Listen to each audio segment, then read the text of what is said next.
नमस्कार, नेशन 24 में आपका स्वागत है। देखिए, हम अभी विधिपुर नरौली पंचायत पहुंचे हैं और हमारे साथ मौजूद हुए हैं ललन सिंह जी, जो रीना सिंह जो यहाँ के मुखिया हैं उनको प्रतिनिधित्व कर रहे हैं। तो चलिए हम इनसे बात करने जा रहे हैं। आपको हम बता दें कि ये काफ़ी लंबे समय से समाज सेवा से जुड़े हैं, समाज सेवी हैं। गांव के हर क्षेत्र में जहाँ भी जो भी समस्या आती है, सुख का दुख का, उसमें सहज बढ़ के हिस्सा लेते हैं, उसके दुख का निवारण करते हैं, सुख में शामिल होते हैं और जो भी भरसक कोशिश करते हैं कि इस पंचायत में जो है बेहतर विकास, स्वच्छ विकास नजर आए। तो हम इनसे बात करने जा रहे हैं। कुछ नया सिस्टम लाए हैं ये इस बार, नया आइडियाज़ के साथ नया सिस्टम पे कोशिश कर रहे हैं, ड्रेनेज सिस्टम बना के। उस पर भी अभी हम चर्चा करेंगे और हम जानते हैं कि आखिर विगत एक साल में जीत के बाद जो है कितना कार्य, कितना विकास हो पाए। नेशन 24 धन्यवाद। पहला सवाल है सर, जनता ने जीत के आपको कितना बड़ा जिम्मेवारी दिया है सर, किस तरह से इसका वर्णन करें? देखिए, जवाबदारियाँ यही तो एक चीज़ है कि जब जवाबदारी मिलती है आदमी को तो उसको और एक्टिव हो जाना पड़ता है, क्योंकि एक बोझ है वो, इतने लोगों का एक विश्वास है और उस विश्वास के बोझे को आपको लेके आगे बढ़ना होता है। और उसी कड़ी में निरंतर मैं आगे बढ़ रहा हूँ और उम्मीद करता हूँ कि सारे लोग संतुष्ट हैं हमारे कार्यों से और उनको कहीं से नहीं लग रहा है, जैसे कई बार होता है कि जनप्रतिनिधि चुन लेने के बाद लोगों को लगता है कि हम ठगे तो नहीं गए, लेकिन हमारे लोगों में, हमारे जो वोट करता लोग हैं वो हमेशा अभी तक निरंतर हमसे अपना वो बनाए हुए हैं। सर, एक अभी आपसे जब हमको चर्चा हो रही थी तो एक बात चल रही थी, क्योंकि नालियाँ जो बनी है योजना के तहत, तो उसमें गली जो है बाहर लोग बनाते हैं, जिसमें कि उसमें जमने का भी है समस्या, पानी का, पन्नी का, मतलब बहुत सारी चीज़ों में दिक्कत होता है। आपने कुछ अलग करने का सोचा है, क्या है वो पूरा? बिल्कुल बिल्कुल। उसमें है क्या कि पहले आप देखोगे गांव में ओपन नालियां होती है जी, और ओपन नालियां की वजह से गांव का एक अलग माहौल होता है। वहाँ गोबर गोईठा, पॉलीथीन और इतना अवेयरनेस नहीं है लोगों में और उतनी व्यवस्थाएं नहीं है। नगर निगम, नगर परिषद वगैरह में तो सब है, सफाई हो जाती है। गांव में ऐसी कोई व्यवस्था, ऐसी कोई सरकार का फंड, ऐसा कोई वो है नहीं। तो हमने निश्चय किया कि सबसे पहले हमको स्वच्छता के लिए, जब तक इसको हम दूर नहीं करेंगे, तो हमने सारे नालियों को भूमिगत करने का निर्णय लिया और अपने एक स्पेशल टीम बुलवा के टोटल स्टेशन से पूरे गांव का हमने लोएस्ट पॉइंट निकलवाया उसका और पूरा मैप तैयार किया। उस मैप के आधार से जैसे जैसे हमें फंड मुहैया हो रहा है, उस आधार से हम उसको चालू किए हैं।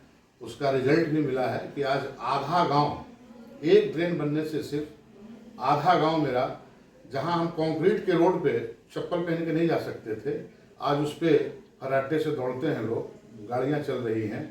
और यही नहीं, उसका एक सबसे बड़ा जो लाभ मिला कि उस पानी नहीं निकल पाने के कारण सैकड़ों बीघा जमीन, सैकड़ों एकड़ जमीन वो डूबा रहता था, खेती नहीं हो पाती थी उसमें। इस बार किसान इतने खुश हैं कि उन सैकड़ों बीघा जमीन में 2-2, 3-3 फसल उपजा रहे हैं और पूरा सिस्टम बिल्कुल दुरुस्त है।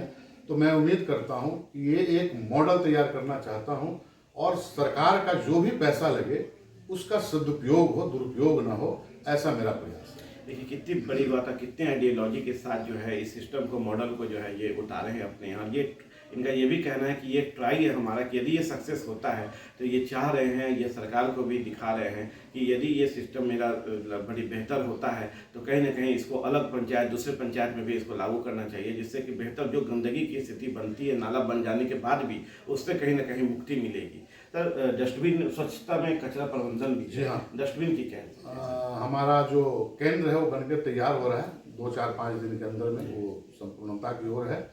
और रिक्शे ठेले भी कुछ आ गए हैं, कुछ आने बाकी हैं। और स्वच्छता की कड़ी में जो डोर टू डोर कचरा का प्रबंधन है वो प्रबंधन मैं चालू करवाऊंगा। और जहां स्वच्छता होगी, ऐसा हमारा मान्यता है, सबकी मान्यता है कि स्वच्छता में ही ईश्वर का वास होता है। तो पहले स्वच्छता पे मेरा टोटल फोकस है।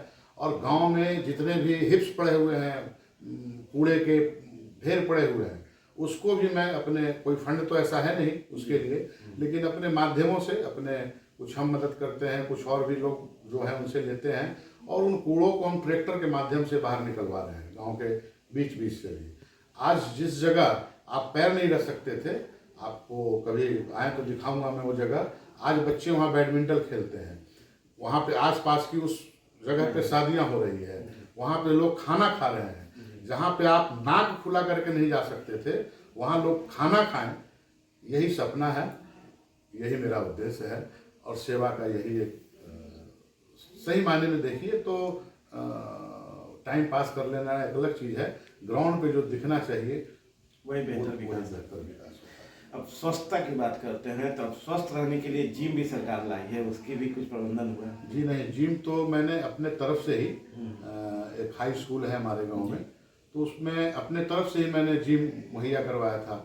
विद्यपुर एक जगह, मैं तो ऐसे कार्यों में ऐसा नहीं कि मैं पंचायत में आया इसलिए मैं ऐसा कर रहा हूँ, मैं एक आदत है और मैं दो चीज़ों को लेकर चलता हूँ हमेशा।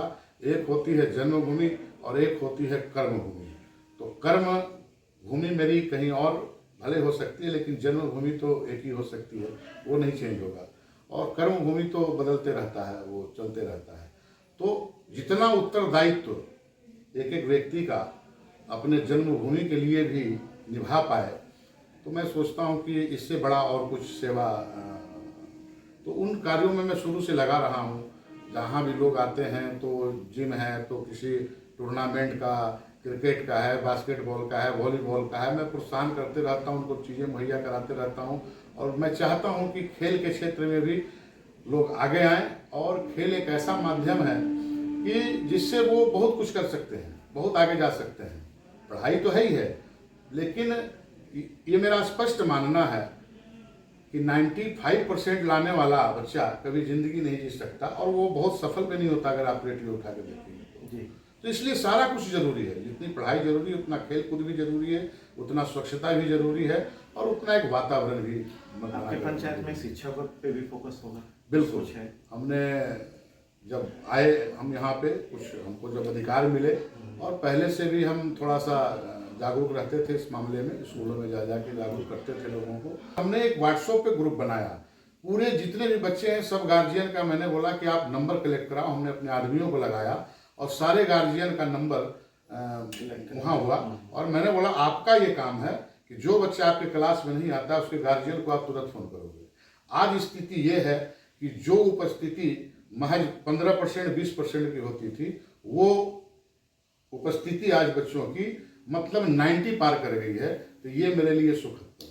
देखिए, बहुत बड़ी बात है कि शिक्षा की भी अलग जगा रहे हैं, और जहाँ पे 15% शिक्षा जो है मतलब बस जी रहा था किसी तरह, या बस चल रहा था, वर्णासन की स्थिति पे था, इन्होंने अलग जगाया, अपनी टीम बनाई और उन टीम को हर घर तक पहुँचाए। उसकी स्थिति है कि आज शिक्षा जो है अलग जग के जो है 90% तक पहुँच चुका है। और वो बच्चे जो कभी खेत में या कहीं काम करते या कहीं दौड़ते नजर आते थे या कुछ भागते नजर आते थे, वो आज स्कूल में शिक्षा लेने के लिए जो है पहुंच रहे हैं। और इसका सारा कुछ जो है एक आइडियोलॉजी, एक मॉडल है जो इन्होंने यहाँ पे कायम किया है। सर, जगदम्बा स्थान भी एक बहुत बड़ा प्रसिद्ध स्थान है माता का, और पटना से और बाहर बाहर के लोग यहाँ पे आते हैं। वहाँ को लेके भी कुछ आपने तैयारी कर रखी है, क्योंकि आपके पंचायत में? जी जी बिल्कुल, वहाँ निरंतर मंदिर का एक अपना फंड होता है, और उस मंदिर की कमेटी एक बनी हुई है, और न्यास बोर्ड के अधीन है वो मंदिर।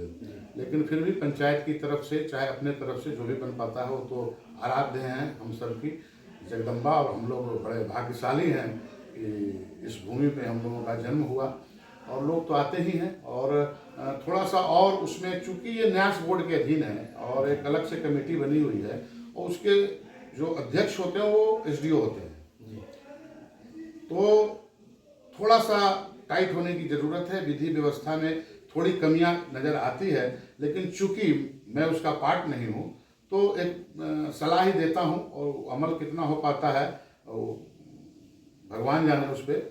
लेकिन थोड़ी मैं ये मानता हूं कि वहाँ व्यवस्थाओं में थोड़ी चुस्तता होनी चाहिए, और इसके लिए मैंने पर्सनल एसडीओ साहब से, अभी कुंदन कुमार जी, इसके पहले सुमित जी थे, तो मैं पर्सनल जाके सुमित जी से मिलते रहता था और विधि व्यवस्था थोड़ा ये करता था। और कुंदन जी से भी जाके मैं मिला हूँ, बातें रखी है वहाँ तक।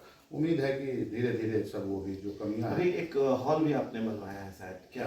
जी हाँ, मेरे गांव में पहले देखिए होता क्या था कि स्कूल में इधर उधर बारातें और कोई भी फंक्शन वंक्शन, लेकिन अब गांव में भी ऐसा माहौल नहीं है। गांव के लोग भी अब चाहते हैं कि नहीं, हम एक अच्छे स्टाइल में ये करें। और सबसे बड़ा जो दिक्कत होता था वो होता था लैट बात को लेके। जी सुबह जब बारातियाँ चाहे लोग आए, गेस्ट आए, और बड़ा प्रॉब्लम होता था। हमने भी फेस किया, हमारे यहाँ भी कुछ लोग आ जाते थे तो बड़ा दिक्कत होता था। तो उसी कॉन्सेप्ट को लेके अपने पिताजी के नाम से एक चैरिटेबल मैरिज हॉल का 30,000 स्क्वायर फीट का वो मैरिज हॉल है, जिसमें 2 हॉल हैं, 27 कमरे हैं, और भी अम्यूनिटी है उसकी जो सारे चीज़ चाहिए। 40 लाइट बात है उसमें, उसी हिसाब से उसको डिजाइन किया गया है, और वो बन के बहुत जल्दी ही अपना रूप लेगा, तैयार होगा। और एक नॉमिनल खर्चे पे जो वहाँ की साफ सफाई विधि व्यवस्था के खर्चे हैं, उस पर हम अपने ग्रामीणों को, पंचायत वासियों को उपलब्ध कराएंगे। गरीब लोग जो अफोर्डेबल नहीं है उनको उपलब्ध कराएंगे, और अगर बाहर के लोग आना चाहें तो उनका भी स्वागत है।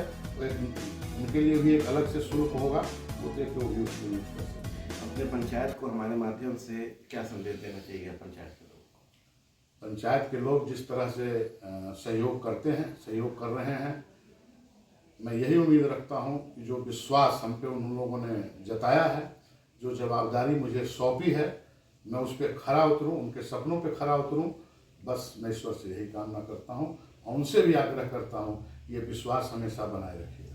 तो अभी आप सुन रहे थे ललन सिंह जी को, जिन्होंने बहुत बेहतर ढंग से है सारे सवालों का जवाब दिया, अपने मॉडल, अपने आइडियाज़ को हमारे सामने पेश किया, और उनका आग्रह भी हुआ कि ये सरकार भी समझे कि किस ढंग से उस आइडिया को, उस मॉडल को लेके हम और भी पंचायत में कार्य कर सकते हैं, विकास कर सकते हैं। और मुझे लगता है कि जो भी मुखिया हमसे जुड़े हैं और हमारे माध्यम से जो है खबर को देखते हैं, मैं कहूँगा कि उन्हें भी इस तरह के आइडिया को मतलब समझना चाहिए, सोचना चाहिए, और अपने यहाँ पर उसको उतारना चाहिए, जिससे कि एक बेहतर विकास, स्वच्छ विकास और स्वस्थ विकास जो है उस पंचायत में दिखे। और विधिपूर्ण नौली जो अब एक आदर्श पंचायत के तौर पर जाने वाला आने वाले समय में यह बनने जाएगा, उसका भी एक मॉडल वो भी बनने का कोशिश करें। आप देख रहे हैं नेशन 24 न्यूज़। नमस्कार।